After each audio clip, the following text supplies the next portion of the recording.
რას ცოდავს სკოლა, განათლების სისტემა აი ამ ბავშვებთან მიმართებით? ხო, რთული კითხვაა ეგ. დაახლოებით ამ კითხვას უდრის და უტოლდება რა შეცდომებს უშვებენ მასწავლებლები. როდესაც გაკვეთილებს ატარებენ. არ არის მარტივი. აი ხლა უახლოეს 10 წამში თუ მოვიფიქრებ რაღაცას და გეტყვით, თორემ ისე ბევრი სხვადასხვა აზრი მომდის თავში. ჩვენი სურვილი რომ ამ ბავშვებს კარგი ცხოვრება ჰქონდეთ, გვაშვებინებს იმ შეცდომას, რომ ჩვენ ნაკლებად ვზრუნავთ იმაზე, რომ ბავშვებს დავანახოთ ცხოვრება, როგორიც ის არის ზუსტად ისეთი.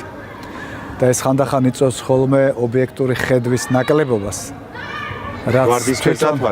რაც თვითონ ადამიანებსაც ეთყობა და რაც თავარია საზოგადოებასაც ეთყობა და სახელმწიფოსაც ეთყობა. გამოდის, რომ ბავშვებთან მიმართებით ცოდავს განათლების სისტემაც, სახელმწიფოც, მშობელიც, მეზობელიც, რომლებიც ამათ ეუბნებიან, რომ ყველაფერი იქნება კარგად და მე ესენი აღმოაჩენენ, რომ ერთჩენიერ დღეს ისინი ხედავენ, რომ ცხოვრება სხვანაირია.